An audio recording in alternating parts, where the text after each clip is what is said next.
Hey there, Daily Gardeners. Jennifer here. I just wanted to let you know that this week has been a soft open for the Daily Gardener podcast relaunch.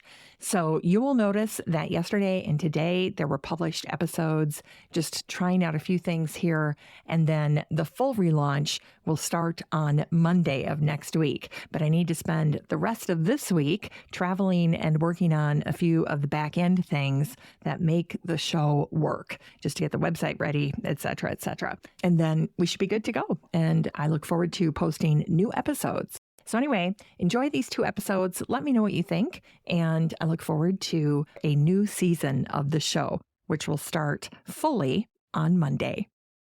Today's episode is brought to you by the Daily Gardener Friday newsletter. You can sign up for the newsletter over at thedailygardener.org.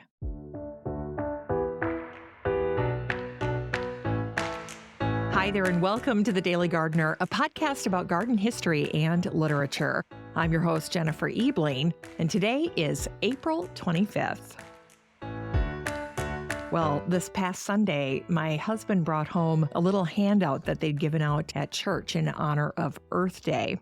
It had a lot of little nice ideas, ways that you can connect with nature, whether it's Earth Day or not. It's just a good practice. And so we're all gardeners here, so I thought you'd get a kick out of this. And it just might trigger some new ideas for you as we all get back into the swing of things here in our gardens. Well, the first one is to go for a walk in a quiet place.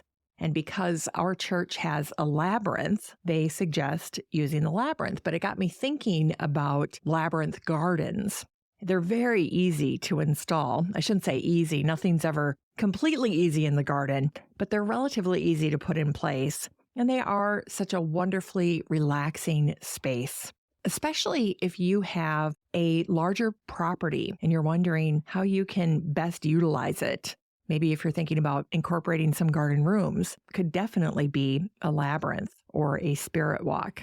You know, another suggestion here was to go to a nature center, a local nature center. Those are always wonderful places to go. You never know when you go to a place like that, what kind of suggestions they're going to have about flora and fauna. Oftentimes, they have many wonderful handouts regarding native plants and plantings. Even if they don't have good information available for free, although many of them do, you will be able to go there and see so many different specimens that you maybe wouldn't see in an urban landscape. So, if you're looking for ideas for plants for your backyard or for your garden or for your front yard, and you want to see something a little different, head to a nature center. You'll probably see at least a handful of things that you might want to investigate for your own property. All right, and then another suggestion here was to go for a walk and find a beautiful tree. Now, I love this suggestion because I think in general, most gardeners need to amp up their tree knowledge and kind of their tree database. We can get so excited about flowers and vegetables that it's easy to forget about trees. But trees are so important.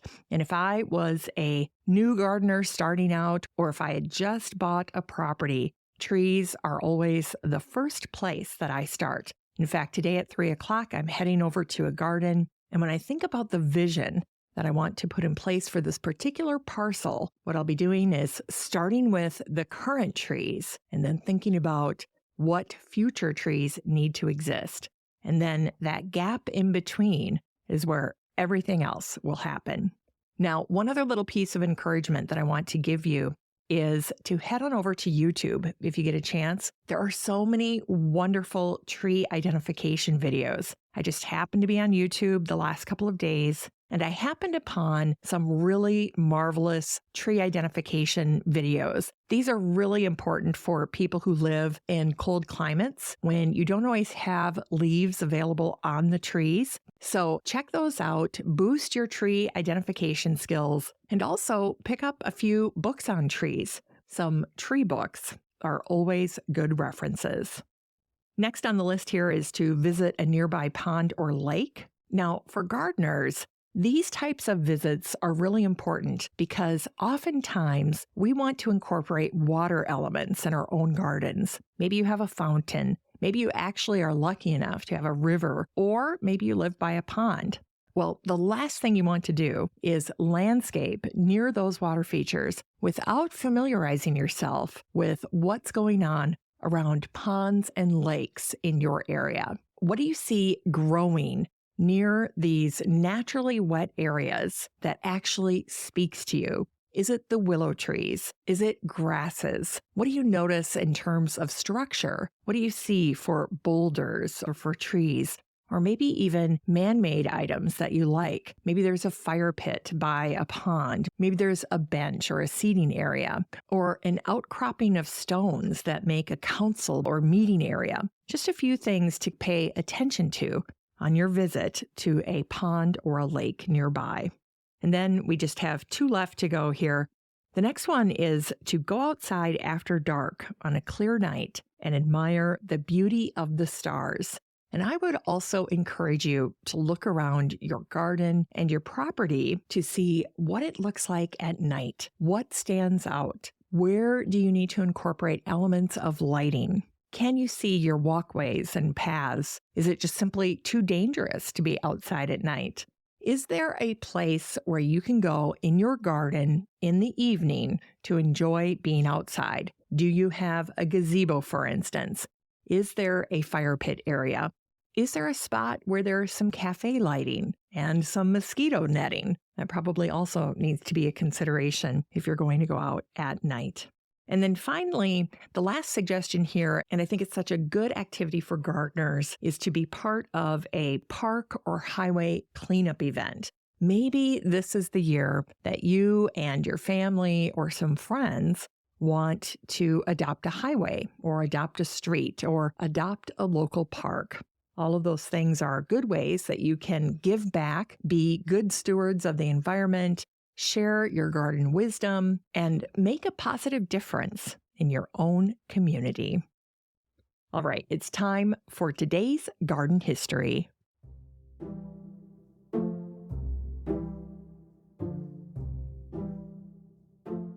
All right, today we kick things off with John Mulso, who wrote to his friend, the English naturalist Gilbert White in Selborne on this day, April 25th, in 1766. Now, Gilbert White, the man that John was writing to, his friend, was born in 1720. So he was 46 years old when he was receiving this letter from John. And at the time, Gilbert had been keeping a journal about the goings-on in his garden. Now, this journal went on for about 3 decades in total, and it was eventually published. And today, people love reading through Gilbert White's notations and comments. And when his journals were published, when his recordings were made public, people immediately recognized that Gilbert had a knack for observing the natural world and for describing in a relatable way all of the goings-on. Gilbert was very curious. He was also really personable. And so John starts out, it's the end of April, it's 1766, and he begins by writing about this point of agreement. And of course, that's the garden. And so John says, "Vegetation thrives apace now. I suppose that you are quite intent on your new study." And here John is alluding to the fact that Gilbert is throwing himself into his work. There's something in the garden that has his attention. Then John continues and basically says in Old English that his friend Gilbert does not like to look up and see visitors when he'd rather keep his head down looking at the ground. In fact, John writes, "I presume you will go with your eyes fixed on the ground most part of the summer." So Gilbert has one thing that's getting his attention, and it is all of the things that he's growing in his garden. And then next, John makes a very astute observation. Gilbert was like many pastors or reverends that were also keen naturalists or gardeners. During the growing season, they were often very distracted by their gardens and enjoyed spending more time pursuing that passion than writing sermons. And so John writes, "You will pass with country folks as a man always making sermons, but you are really only considering a weed." So good insight there from John.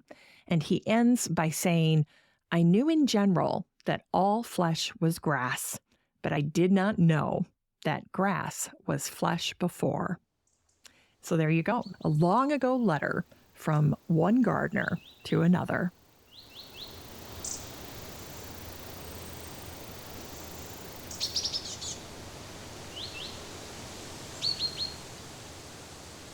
And today, back in 1809, Thomas Jefferson was retired, and he was enjoying spending time, finally, in his garden. He was no longer consumed with the duties of being president.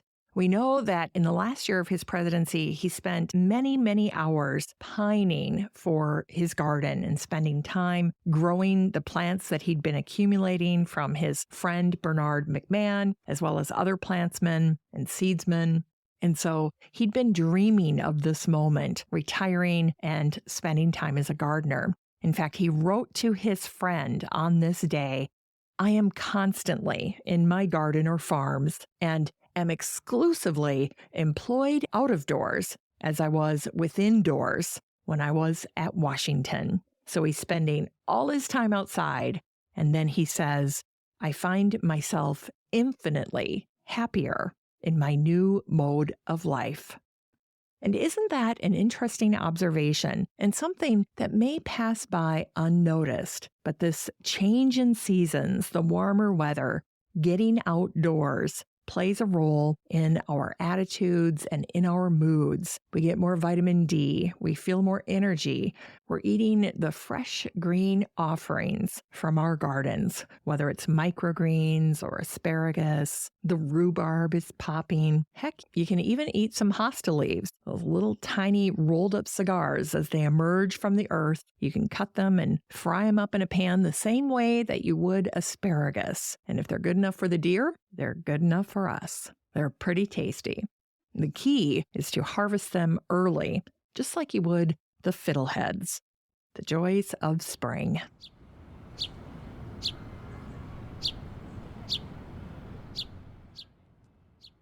And today in 1851, George Herbert Engleheart was born.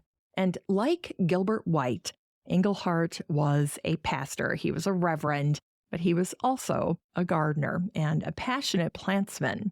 Back in 1889, he began breeding daffodils, some 700 varieties in his lifetime.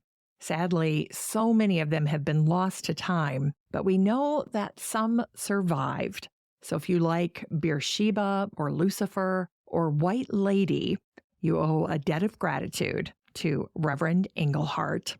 Engleheart spent every spare minute that he could breeding daffodils and working with plants, and it was not uncommon for his parishioners to go to the church only to find a little note tacked on the door, and it would say this: "No service today, working with daffodils." It always reminds me of the little notes that gardeners hang on their porch door or maybe somewhere on their front door, and the sign will read something very similar to what Reverend Englehart's said all those years ago. It'll say something sweet, like "in the garden." And if you don't have one of those signs, you can grab a little chalkboard, add a little twine to hang it, and make your own.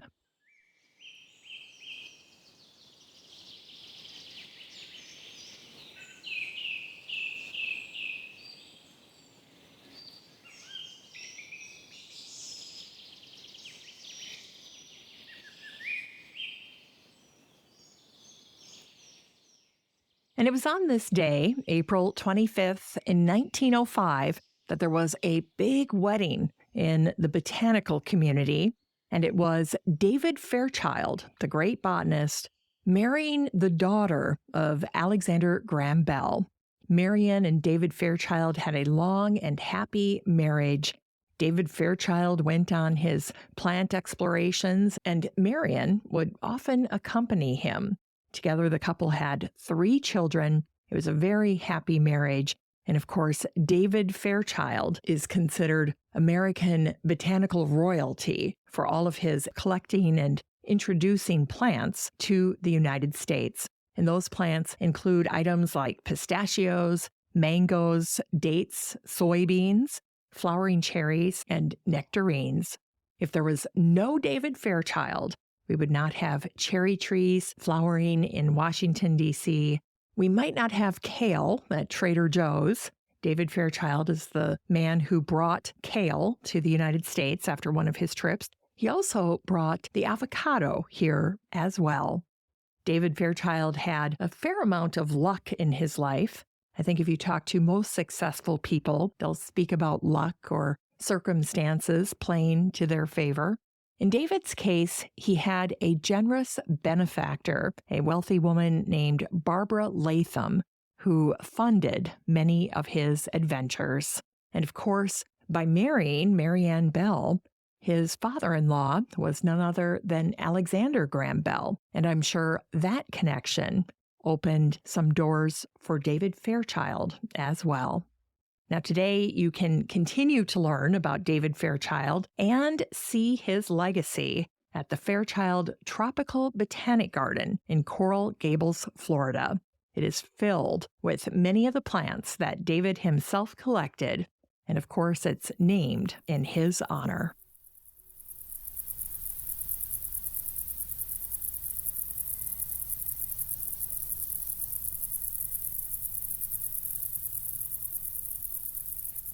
And today in 1911, a gardener named Harry Radland out of Selborne, Wisconsin, shared his notes from his garden with a seedsman named Henry Field.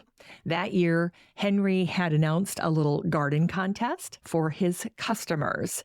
He said he wanted to encourage good gardening, and he put their stories all together in a book that he called The Book of 1,000 Gardens. In the foreword, Henry wrote, "I requested them to send in the stories of their gardens, true unvarnished stories, telling what they grew, how they grew it, what paid the best, how big the garden was, what troubles they had, and how they overcame them. And I asked them to send in pictures, if possible. And these letters, like the one that Harry wrote and sent in, were compiled and put together in this book called The Book of 1,000 Gardens. It's really a treasure." Henry wrote, "The only trouble is I ran short of room in the book. It would have taken a book as big as Webster's unabridged to hold all of the letters in full. I had to whittle them down to fit." So here's what Harry Radland wrote back in 1911, over 100 years ago. "On April 23rd, I planted some kale seed from you, Henry Field. We tried to raise kale for 10 years, but never had any success." And so here he's stroking Henry's ego a bit. He writes, "This year, the best is about 3.5 feet high and about 3 feet wide without spreading the leaves." So no wonder this letter got picked to be in the book. Good endorsement for Henry there. Harry continues and he writes, "On the same day, I planted some dill, parsley, onion seed, and onion sets. The dill grew good and went to seed. The parsley didn't grow very good at all. My early cabbage grew good and all the heads were used." And then he writes, "The first planting of radishes was on this day, April 25th, back in 1911.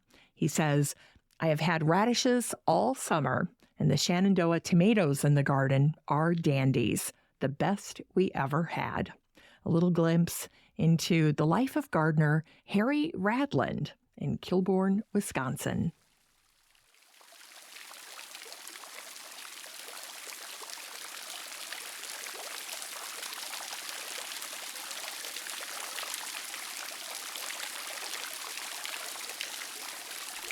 And finally, today we end garden history by remembering an American author and poet, Leslie Young Carruthers. He died on this day of a heart attack in 1948. And much about Leslie has been lost to time, but one of his accomplishments are these little garden books of poetry that are very challenging to find. I actually got my copies on eBay, and I just love them. I think they're so precious, and they're filled with little pieces of poetry about various plants in nature, in the garden. Now, these books are really tiny little pamphlets. They're not big at all, but Leslie produced about, I want to say, a half a dozen or so. They've got adorable little titles like These Shady Friends. Here he's writing about trees. And then there are a couple of books called These Blooming Friends, followed up by a book called More Blooming Friends. And this is all his garden poetry. Now, Leslie's friends called him Reggie. I didn't realize that until recently when I stumbled on some more uncovered research about him. But this was a fantastic clue, and I actually think that one of the little books that I bought on eBay was one of his copies because he signed it Reggie, and then he wrote about in the margins how the different garden plants that he was writing about were from a friend's garden, and he actually lists her name in the book, which now makes it even more precious to me. But I thought what I would do is just share a few little snippets from Leslie just to give you a taste. He's very whimsical when he writes, and he clearly loves the garden and plants. And here's a little poem that he wrote about lemon verbena. He writes, "If I were allowed to only grow one fragrant herb, I know I'd choose lemon verbena. Oh yes, my views are prejudiced. I'll admit it's so. But I love the way she scents my garden at close of day on a silver plate or in a crystal bowl. A spray of her leaves delights my soul." Isn't that cute? And then here's one that he wrote about the foxglove. The foxglove in the garden is very, very sly. She always looks at the earth below, not at the passerby. But I will tell her secret, known only to birds and trees.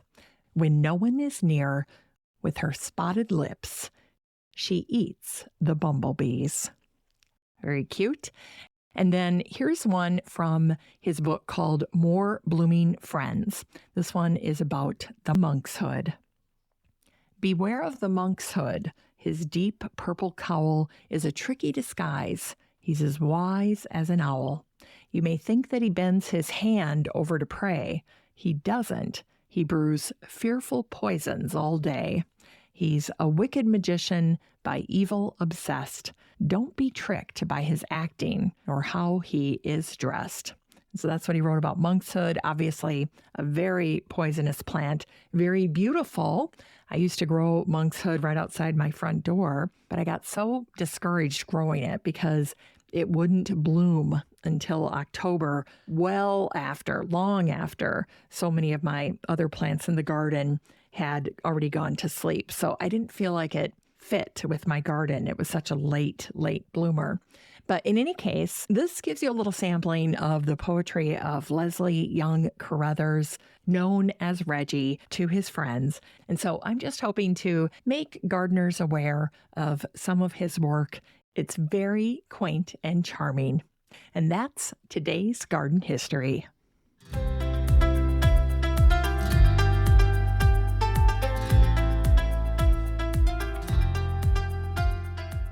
It's time to grow that garden library with today's book, The Gardener's Guide to Prairie Plants by Neil DeBall and Hilary Cox.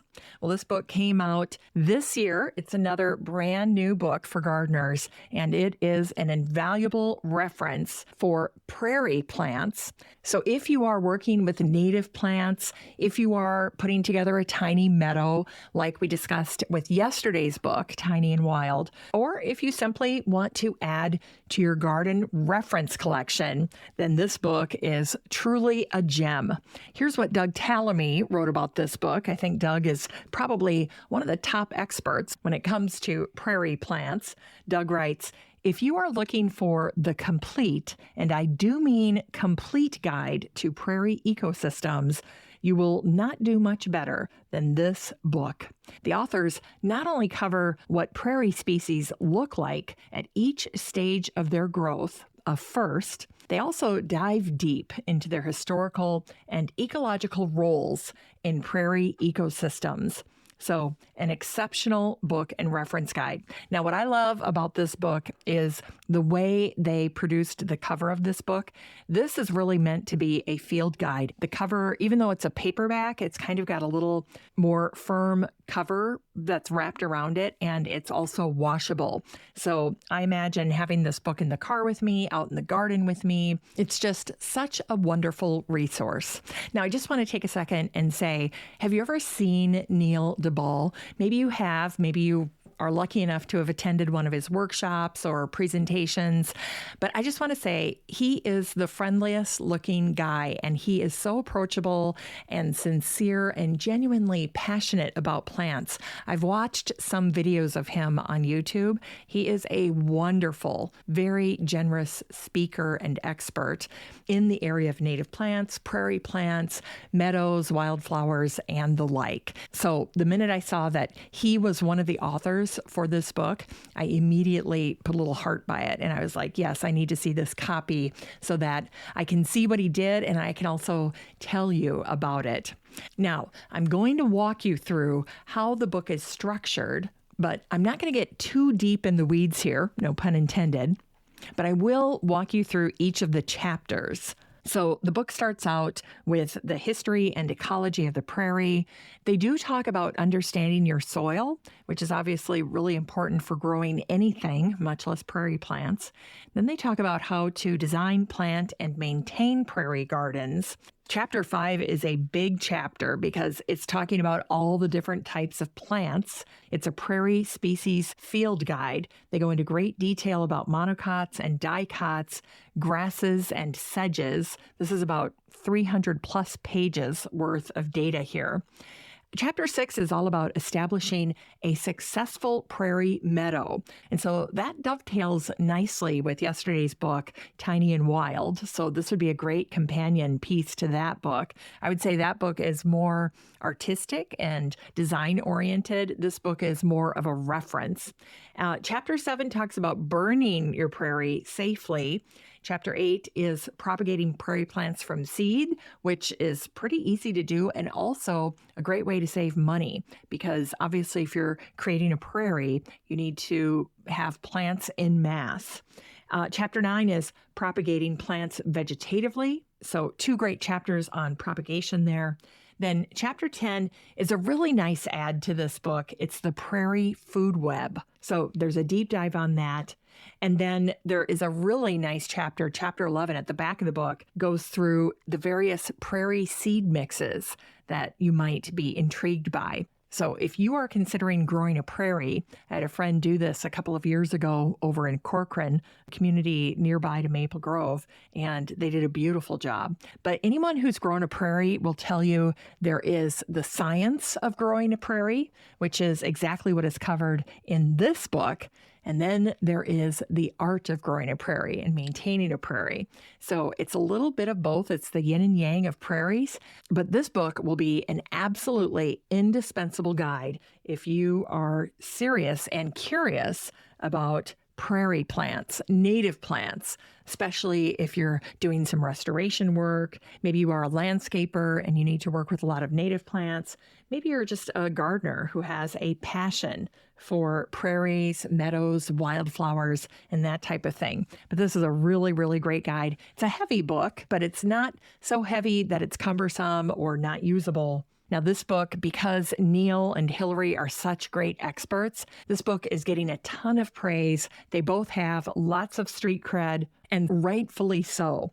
This book is 636 pages, although it doesn't feel like it, of prairie plants. everything you need to know. A truly definitive guide, a one-stop compendium is what they say about this book on Amazon. You can get a copy of The Gardener's Guide to Prairie Plants, first edition by Neil DeBall and Hilary Cox, and support the show using the Amazon link in today's show notes for around $25. And it is a worthy investment.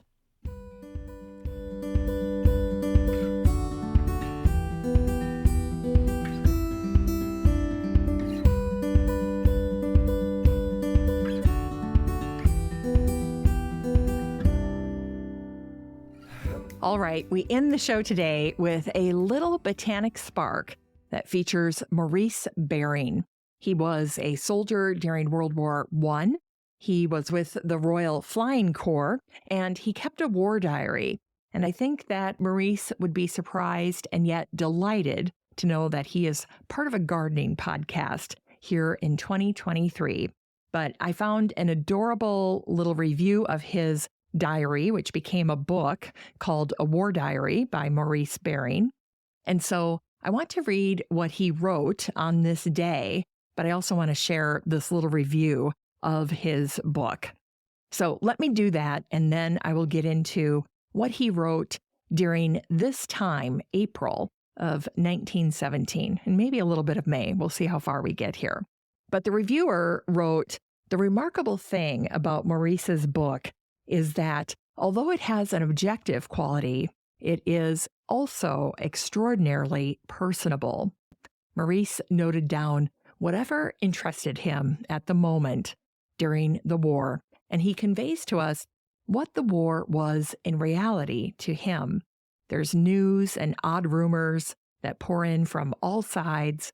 Men are fighting and being killed, and Maurice often stops to record the death of a friend.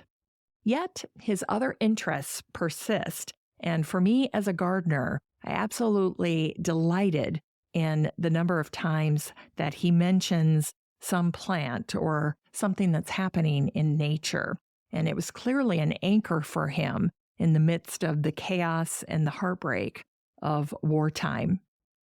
Now, this reviewer notes that Maurice is not always thinking about the war. He copies passages from the books that he reads, he quotes poets, he translates Horace, he speculates about this and that, and he trusts that if he puts down all of these things without emphasis, that we will get a picture of what World War I was actually like. The reviewer encourages us to dip in anywhere, and you will find observations that are noted down simply and quickly by a man who was quite sensitive to the many sides of life. So here's what Maurice wrote on this day, April 25th in 1917. So this is an entry about the war, but then on the following days, Maurice is giving us a glimpse into his personality and showing us some of the things that he appreciated about nature and about literature. So on April 25th in 1917, Maurice gives an account of flying over the Fourth Army. He writes, "We heard 2 shots in the air on the way there. On the way back, a kite balloon was shot down and floated down into the river. We were looking at this, and at that moment, a scout appeared in the sky. I thought it was a German. I was terrified. It turned out to be an SE, whatever that means, but it was not a German." And then he concludes, "It was bitterly cold," and he writes, "The earth looked like it was a photograph, a war photograph." Then on April 26th, he gets a little lighter. He writes, "I cannot read any more, not another line of The Golden Bowl by Henry James." He'd had enough. Then on April 28th, he writes about the garden at the headquarters where he was working. "The garden is full of oxlips and cowslips. The trees are red with sap. The hedges are budding." On April 29th, he talks about Harvey Kelly, the man who commanded the number 19 Squadron. He notes that he always took a potato and a reel of cotton with him when he went over the lines. And then 3 days later, He writes that a fellow flyer by the name of Ball is missing.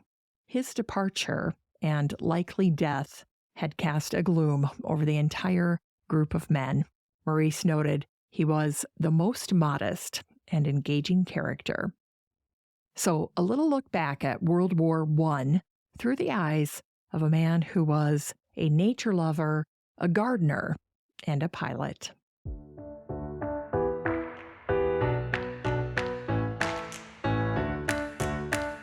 Well, that's it for today's show. Thank you so much for listening to The Daily Gardener. Don't forget to channel your inner Gilbert White. Keep your head down and enjoy the garden. You can channel your inner Reverend Engleheart and put together a little sign for your front door that says you're busy in the garden if people need to get a hold of you. And you can also channel your inner Leslie Carruthers, your inner Reggie, and maybe sit down and write a little verse for your favorite flower. It's a fun activity to do on a nice spring day. And a reminder for you that you always have a standing invitation to join the free Facebook group for listeners of the show. The next time you're over at Facebook, just search for Daily Gardener Community, where you'd search for a friend and then request to join. And if you'd like more of The Daily Gardener, you can subscribe to the newsletter over at thedailygardener.org. And don't forget that you can also show your support for the show by using the Buy Me a Coffee link over at the website or in today's show notes. This is Jennifer Ebling. Thanks for listening to The Daily Gardener. And remember, for a happy, healthy life, garden every day.